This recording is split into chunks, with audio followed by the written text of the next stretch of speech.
आज दिन भर हमने बहुत सारी अच्छी अच्छी जानकारियां हासिल की स्तनपान को लेकर। अब हम इसी विषय पर आधारित एक प्रश्नोत्तरी कार्यक्रम कर रहे हैं। ये प्रश्नोत्तरी खेल हम सभी को ये जानने में मदद करेगा कि स्तनपान के बारे में हमने क्या क्या समझा, क्या सीखा, क्या जानकारी आज ली। इस खेल में आप सभी को बड़ा मज़ा आएगा। हमारे बीच 4 टीम हैं, गुलाब, जूही, चमेली और मोगरा। और इस टीम में भाग ले रहे हैं, इन चारों टीमों में भाग ले रहे हैं हमारे आंगनवाड़ी कार्यकर्ता हैं, सुपरवाइज़र्स हैं। मैं सभी टीम से निवेदन करती हूँ कि वो अपना अपना परिचय दें। इस तरह से शुरू करते हैं। टीम गुलाब। मेरा नाम सुषमा नेहानी है, मैं मानगंगा परियोजना से हूँ। मेरा सेंटर नंबर 769। मेरा नाम आसद अब्लियाल है, मैं बानगंगा से हूँ। मेरा नाम कांति तिवारी है, मैं भी बानगंगा से हूँ। मेरा नाम लीला यादव है, मैं बानगंगा से हूँ। मेरा नाम लता सिंह है, मैं पंथेड़ी करी हूँ। आपकी टीम है चमेली। मेरा नाम हजरा बेगम। मेरा नाम है शकीला यास्मीन, चांदबर, केंद्र क्रमांक 313। मेरा नाम फेमिदा जहाँ है, मैं आंगनबाड़ी कार्यकर्ता हूँ, केंद्र क्रमांक 356 है। इस प्रश्नोत्तरी कार्यक्रम में हम आप चारों टीमों का बहुत बहुत स्वागत करते हैं। मैं हूँ ज्योत्सना सरवाईकर और मेरे साथी हैं रत्ना, जो यहाँ हमें मदद करेंगी सही प्रश्नों के अंक देने में। तो शुरू करते हैं। पहले नियम मैं आपको बता दूँ, इस प्रश्नोत्तरी कार्यक्रम के नियम क्या हैं। हम 4 राउंड में प्रश्नोत्तरी करेंगे। हर टीम के पास एक एक सवाल आएगा। सही जवाब देने के लिए 10 अंक दिए जाएंगे, और यदि सही जवाब नहीं दिया जाता या आप उस सवाल का जवाब नहीं जानते हैं तो वो प्रश्न अगली टीम को दे दिया जाएगा। उस सवाल का सही जवाब देने पर अगली टीम को 5 अंक बोनस में मिलेंगे। ठीक है, नियम सबको समझ आ गए हैं? कोई सवाल? ठीक। तो पहला प्रश्न आ रहा है टीम गुलाब के लिए। सब लोग बहुत मुस्तैदी से तैयार हैं। पहला प्रश्न है, जन्म के बाद शिशु को माँ का दूध कब पिलाया जाना चाहिए? जन्म के बाद शिशु को माँ का दूध कब पिलाया जाना चाहिए? जन्म के बाद ही बच्चे को जैसे ही बच्चे का जन्म होता है उसी के बाद जब माँ का दूध है, जिसको हम खीस कहते हैं या कोलेस्ट्रॉल कहते हैं, उसको देना बहुत ज़रूरी है। क्योंकि वो दूध जो है वो बच्चे के लिए उसकी रोग क्षमता को बढ़ाएगा, उसको बीमारी से उसकी रक्षा करेगा, उसकी मानसिक शक्ति जो है वो ठीक करेगा। इसलिए वो दूध देना बच्चे के लिए बहुत ज़रूरी है। बिल्कुल सही जवाब। जोरदार तालियां ग्रुप टीम गुलाब के लिए। इनको 10 अंक दिए जा रहे हैं। रत्ना, टीम गुलाब को 10 अंक लिख दीजिए।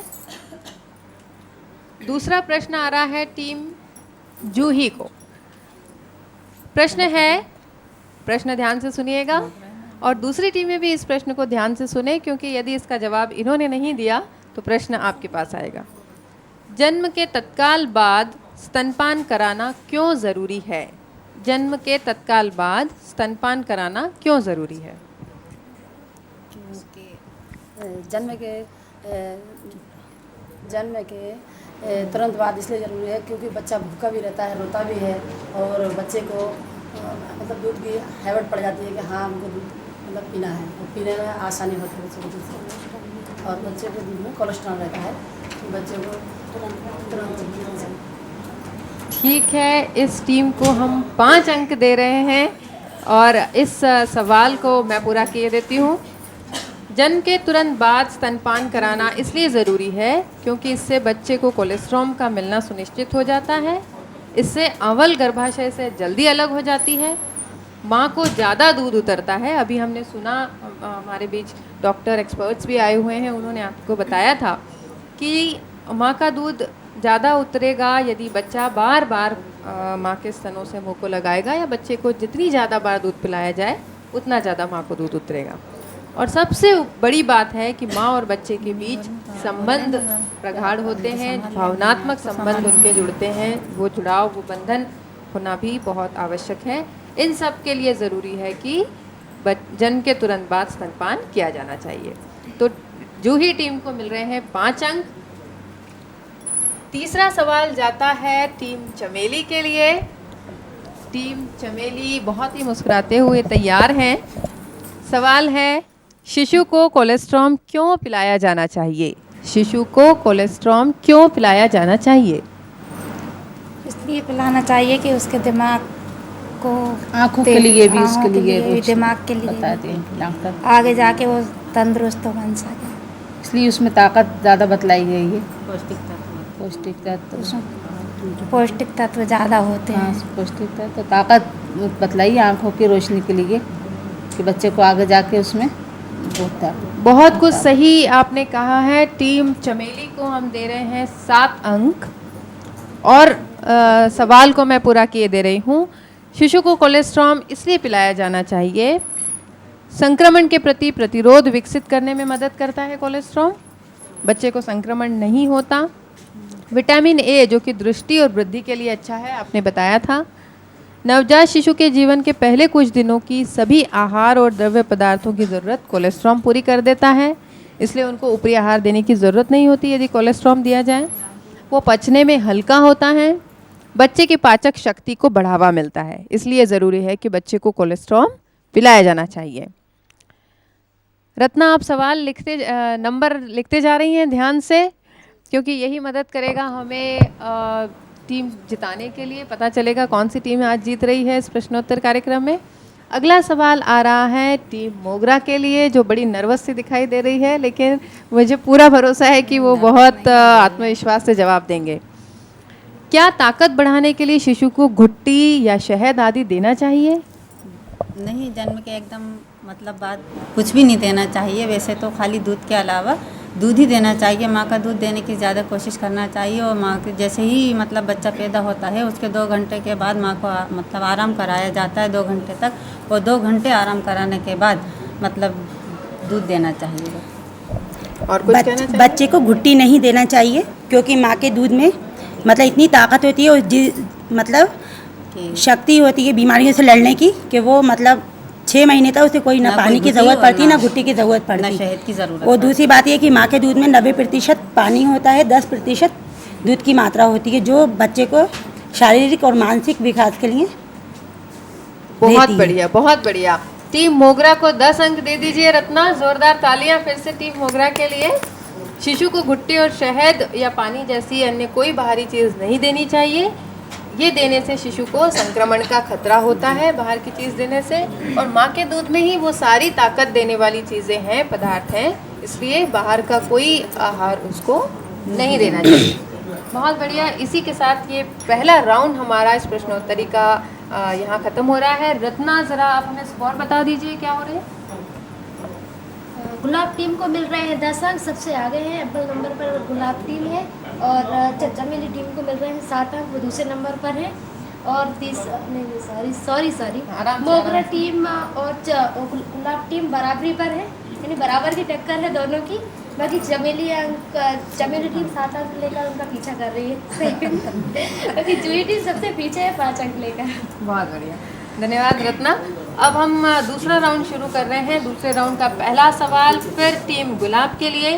प्रश्न है, क्या शिशु को पहले 6 माह पानी की ज़रूरत होती है? क्या शिशु को पहले 6 माह पानी की ज़रूरत होती है? शिशु को 6 माह तक किसी पानी की ज़रूरत नहीं है, उसको किसी चीज़ की ज़रूरत नहीं है, उसको सिर्फ अपने मम्मी के दूध की ज़रूरत रहती है, क्योंकि उसके दूध में, माँ के दूध में, उसमें सब कुछ मिल सकता है। उसको सब तरह के विटामिन, सब तरह की शक्ति सब उसी में मिल जाता है, इसलिए उसको किसी चीज़ की भी ज़रूरत नहीं। बहुत बढ़िया। टीम गुलाब को 10 अंक मिल रहे हैं। एक बार ज़ोरदार तालियां फिर से टीम गुलाब के लिए। और बाकी टीम भी थोड़ा इससे उत्साह अपना बढ़ाएं और अपने नंबर का स्कोर आगे बढ़ाएंगे। अगला सवाल राउंड 2 का आ रहा है जूही टीम के लिए, और सवाल है, शिशु को केवल माँ के दूध पर कब तक रखा जाना चाहिए? शिशु को केवल माँ के दूध पर कब तक रखा जाना चाहिए? शिशु को माँ के दूध पर 6 महीने तक रखा जाना चाहिए। वैसे तो ना 2 साल तक कंपलसरी है कि 2 साल तक दूध पिलाना चाहिए, पर 6 महीने तक तो देते रहना चाहिए, फिर उसके बाद ऊपरी आहार देना चाहिए। बिल्कुल सही, आपने एकदम सही जवाब दिया है। शिशु को 6 माह तक सिर्फ माँ के दूध पर रखा जाना चाहिए। टीम जूही को 10 अंक दे दीजिए रत्ना। जोरदार तालियां टीम जूही के लिए। अगला सवाल आ रहा है चमेली के लिए और सवाल है शिशु को दिन में कितनी बार स्तनपान करवाया जाना चाहिए? शिशु को दिन में कितनी बार स्तनपान करवाया जाना चाहिए? शिशु को दिन में बार बार कराना चाहिए, जितनी बार बार जितनी स्तनपान बार- कराना चाहिए, कम से कम 8 से 10 बार तक। जितनी बार दूध स्तनपान कराया जाएगा उतने ही बच्चे का पेट भी भरेगा, उसका स्वास्थ्य सही रहेगा और बिल्कुल दूध भी उतरता है माँ का जितनी बार बार कराने से, और बहुत दूध भी अच्छा, बार बार बिल्कुल आता सही है, जवाब।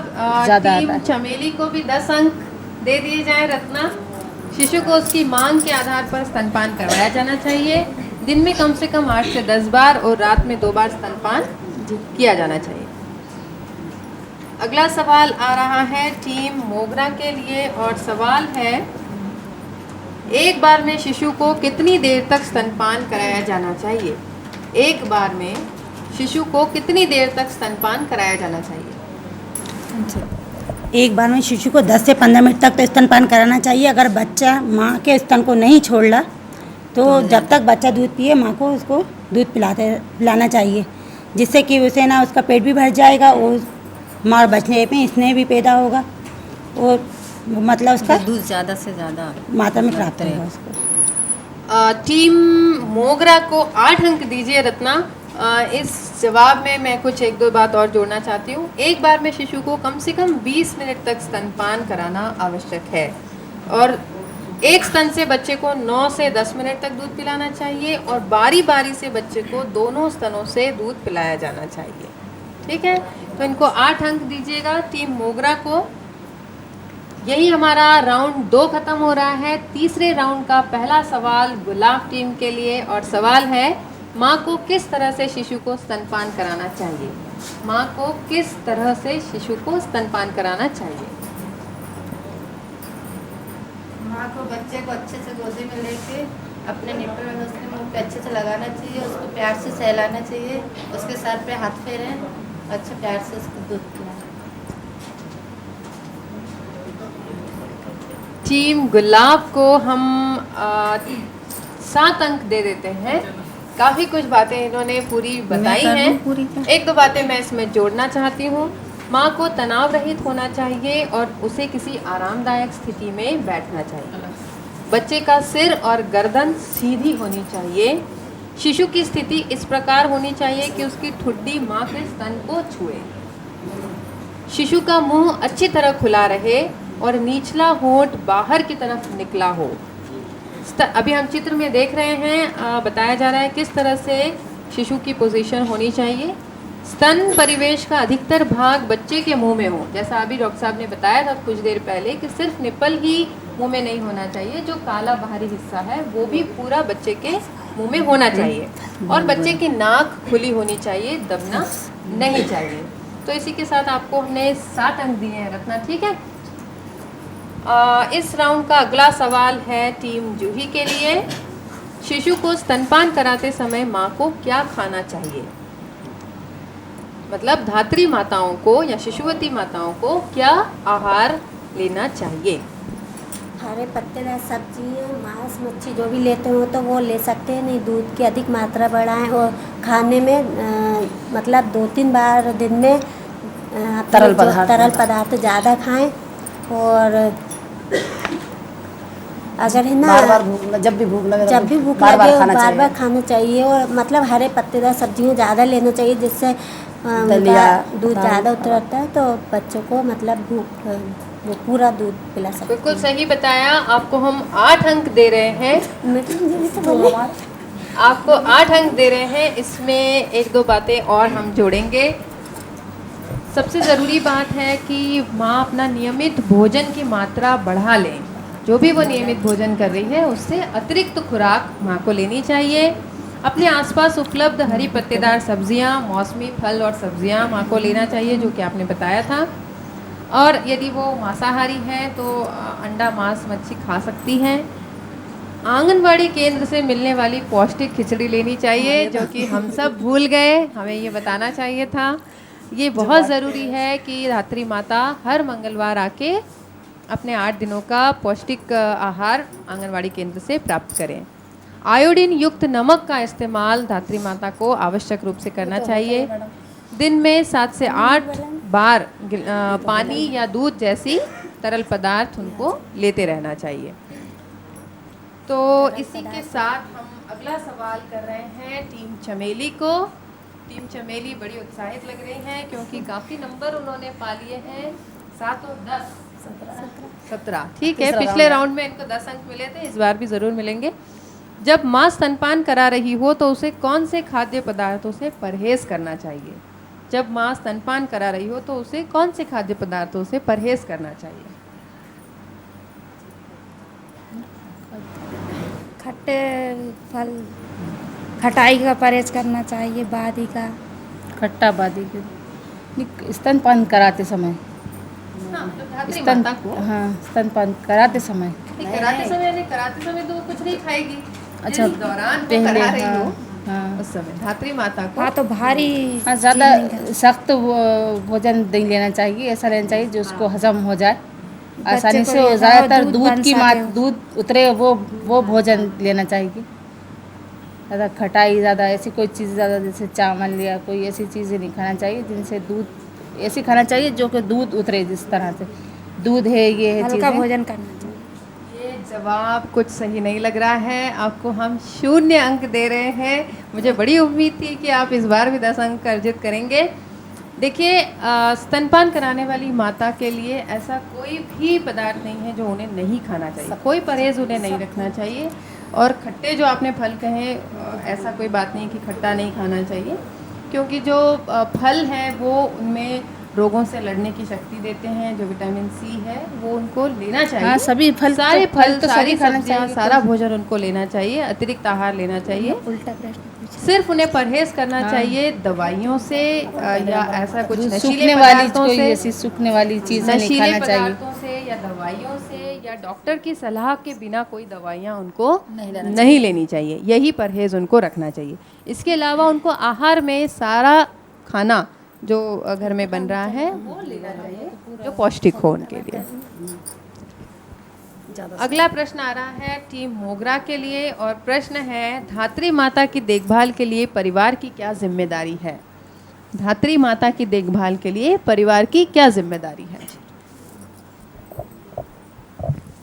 धात्री माता के लिए परिवार की जिम्मेदारी है कि उन्हें मतलब समय पर खाने के लिए उन्हें टाइम मिलना चाहिए, थोड़ा उनको आराम करना चाहिए, उनके खाने में तरल पदार्थ और विटामिन और प्रोटीन्स की मात्रा बढ़ा देना चाहिए, जिसे क्योंकि ना उनके मतलब जो शरीर से दूध निकल रहा है उससे एक छोटे बच्चे का मतलब शारीरिक और मानसिक विकास भी होता है। इसलिए धात्री माता के भोजन का खास ख्याल रखना चाहिए और घर में जो अपनी मतलब बड़े बुजुर्ग हैं या मतलब पति हैं उन लोगों को विशेष ध्यान देना चाहिए। टीम मोगरा को हम 5 अंक दे रहे हैं। सवाल का जवाब अधूरा है और अधूरे जवाब को मैं पूरा किए देती हूँ। माता और बच्चे के स्वास्थ्य की देखभाल महिला के पति, परिवार और समुदाय के सभी सदस्यों की संयुक्त जिम्मेदारी है, इसलिए उन सबको ध्यान पूरा कर देती ना आपने, तो एक ही तो नहीं, समय की पाबंदी है हमारे पास में, एक बार आपको चांस दिया जाएगा। माता को पौष्टिक आहार मिले और ऐसा कोई काम न करे जिससे उसे अधिक थकान हो या तनाव हो, ये जिम्मेदारी भी परिवार की है, उनको ध्यान रखना चाहिए। माँ को प्रोत्साहित करना चाहिए और उसकी सहायता करना चाहिए ताकि बच्चे को शांतिपूर्वक और आराम से स्तनपान करवा सके। हड़बड़ाहट में या जल्दबाजी में या कुछ और काम करते समय स्तनपान नहीं कराना चाहिए। घर का वातावरण ऐसा बनाया जाना चाहिए जिससे स्तनपान कराने वाली माता को किसी भी प्रकार की शारीरिक, मानसिक समस्या और तनाव ना हो और वो खुश रहे, आनंदित रहे। कामकाजी महिलाओं के बच्चों के लिए काम की जगह पर पालना घर और 1 वर्ष से छोटे बच्चे हों तो हर 3 घंटे में उन्हें स्तनपान कराने की व्यवस्था होनी चाहिए। ये भी समुदाय की जिम्मेदारी है, परिवार की भी जिम्मेदारी है। स्तनपान के लिए स्थान और काम के घंटों में भी छूट मिलनी चाहिए ताकि वो समय समय पर बच्चे को स्तनपान करवा सकें। स्तनपान कराने वाली माता को घर के काम और बच्चे की देखभाल के बीच आराम भी मिलना चाहिए। स्तनपान कराने वाली माता को साथ बिठाकर ज़्यादा खाना खिलाना चाहिए, अतिरिक्त आहार उनको देना चाहिए। यदि घर में बेटी का जन्म हुआ हो तो उसे भी स्तनपान पर्याप्त मात्रा में मिल सके, ये उसका हक है और उसकी सही देखभाल हो, ये सुनिश्चित करना भी परिवार की जिम्मेदारी है। तो अब ये सारी बातें हमें ध्यान रखनी है कि परिवार की और समुदाय की क्या जिम्मेदारी है, ताकि इन सब बातों को आप अपने कार्यस्थल पर जाके लोगों को समझा सकें, हितग्राहियों को समझा सकें। जब आप उनसे गृह भेंट करें तब उनको समझा सकें। अब आखिरी राउंड है, चौथा राउंड। रत्ना, इससे पहले कि मैं आखिरी राउंड पे जाऊं, एक बार आप स्कोर बता दीजिए। गुलाब टीम को मिल रहे हैं 27 अंक, जूही टीम को मिल रहे हैं 23 अंक, और चमेली टीम को मिल रहे हैं 17 अंक, और मोगरा टीम को मिल रहे हैं 23 अंक। धन्यवाद रत्ना। चौथे राउंड का पहला सवाल गुलाब टीम के लिए, और सवाल है, माँ को स्तनपान कराने के क्या फ़ायदे हैं? माँ को स्तनपान कराने के क्या फ़ायदे? माँ को बच्चे को स्तनपान कराने के लिए बहुत ही फ़ायदे हैं, क्योंकि एक तो सबसे बड़ी बात है कि उसका बच्चे से प्यार बढ़ेगा, उसका बच्चा जो बिल्कुल तंदुरुस्त और अच्छा होगा, उसके मानसिक, शारीरिक और सामाजिक सब तरह का विकास होगा उस बच्चे का। और उसका माँ को है कि माँ को कैंसर कहते हैं कि नहीं हो सकता, पर ये क्या मतलब कोई जैसा डेफिनेट नहीं है कि हो भी सकता है, पर ज़्यादा से ज़्यादा उसको स्तन पर करवाने से उसकी जो बच्चे की जो उसकी अपनी है उसमें बच्चे का अंतर हो सकता है। जितनी देर तक माँ जो है बच्चे को स्तनपान करवाती रहती है, उसको गर्भदाने की जो मतलब कि उसमें शक्ति है थोड़ी कम रहती है, उसका बच्चे का अंतर बढ़ सकता है। माँ बेटा में बहुत प्यार रह सकता है। ठीक है, आपको हम 6 अंक दिए दे रहे हैं। जवाब अभी अधूरा है, इसमें और कुछ बातें जोड़ने जैसी हैं। माँ को स्तनपान कराने के बहुत से फ़ायदे हैं जो हमें जान लेना चाहिए। यह माँ और शिशु के बीच भावनात्मक संबंध स्थापित करता है, आपने ये बात बताई। स्तनपान से गर्भावस्था के दौरान बढ़ गए गर्भाशय को फिर से पुरानी स्थिति में जाने में मदद मिलती है, वो जल्दी संकुचित हो जाता है। यह माहवारी देर से शुरू करके जनन क्षमता को कम करने में मदद करता है। स्तनपान कराने वाली माँओं में स्तन कैंसर की संभावना कम हो जाती है। गर्भावस्था के दौरान बढ़े हुए वजन को कम करने में भी स्तनपान मदद करता है। समय की बचत होती है, क्योंकि ऊपरी दूध तैयार करने का झंझट नहीं होता, और जब भी बच्चे की आवश्यकता हो उसको स्तनपान कराया जा सकता है। पैसे की बचत होती है, बाहर से दूध, डिब्बाबंद दूध, गाय भैंस का दूध नहीं खरीदना पड़ता, और आसानी होती है पिलाने में। जैसी आवश्यकता हो बच्चे को तुरंत माँ का दूध दिया जा सकता है। अगला सवाल है टीम जूही के लिए। सवाल है, बच्चे के लिए स्तनपान के क्या फ़ायदे हैं? बच्चे के लिए स्तनपान के क्या फ़ायदे हैं?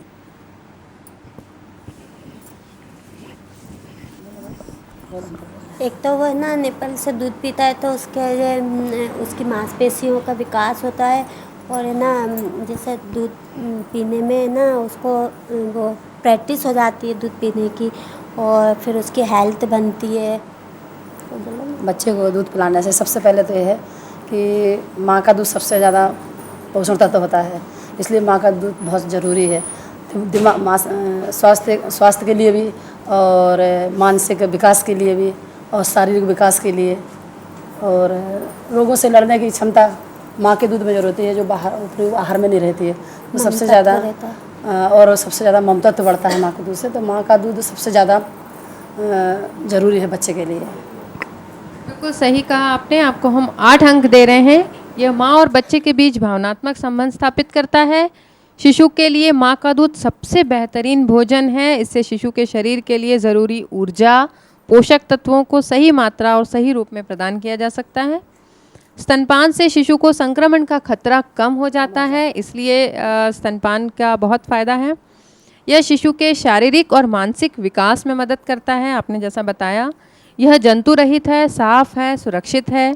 बच्चा शारीरिक रूप से सुदृढ़ और बुद्धिशाली हो जाता है। अगला सवाल आ रहा है चमेली के लिए, और ये सवाल है, स्तनपान कब तक जारी रखना चाहिए? स्तनपान कब तक जारी रखना चाहिए?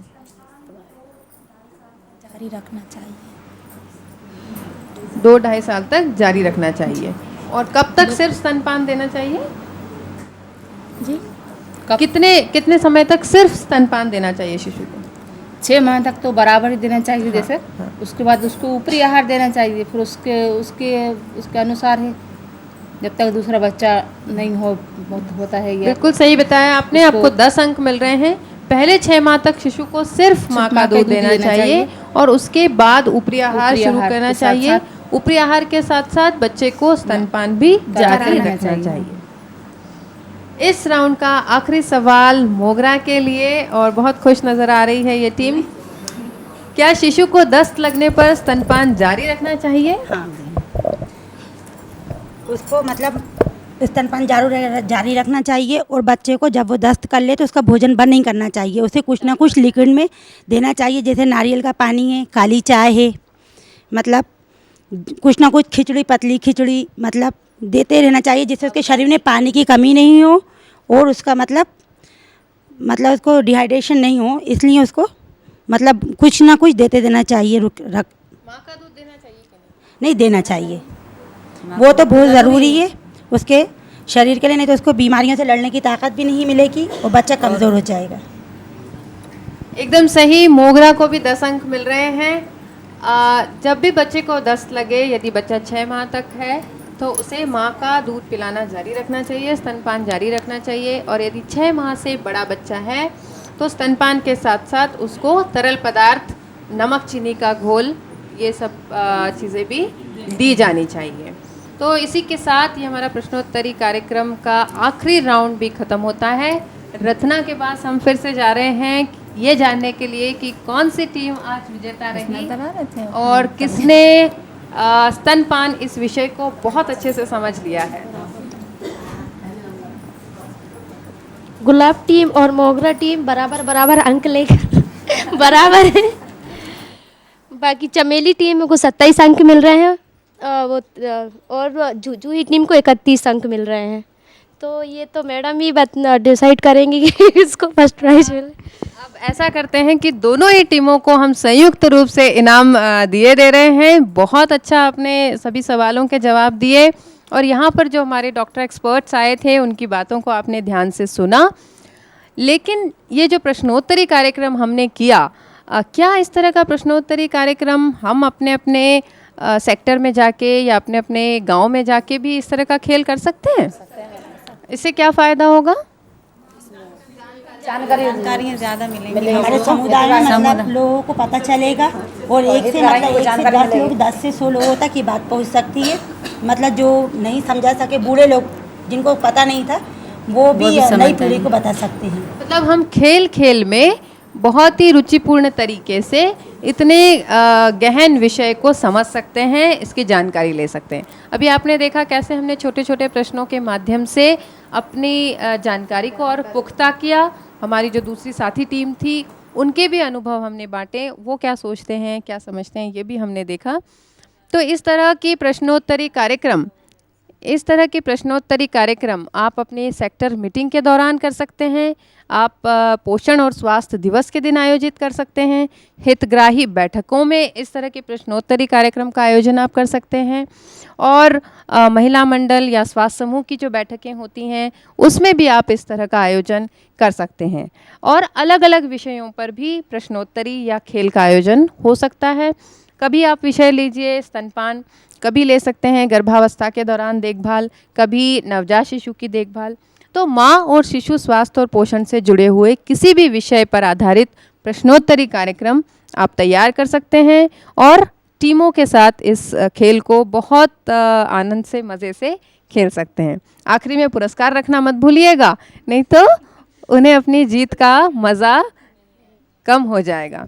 तो आज की विनर टीम जो जीती है, टीम गुलाब और टीम मोगरा, इन दोनों टीमों को मैं निवेदन करूंगी कि हमारे बीच आज श्री फैज़ अहमद किदवई साहब आए हुए हैं, पधारे हुए हैं, परियोजना संचालक महिला बाल विकास। तो दोनों ही टीमें कृपया मंच पर जाकर किदवई जी से अपना पुरस्कार प्राप्त करेंगे। दोनों टीमें। सेकंड टीम को अगली प्रश्नोत्तरी कार्यक्रम में पुनः आना पड़ेगा ताकि वो फर्स्ट आ जाएं। बहुत बहुत धन्यवाद ज्योत्सना जी, आपने बहुत ही रोचक तरीके से क्विज कराकर बहुत सारी बातें स्पष्ट कर दी कि कितनी बात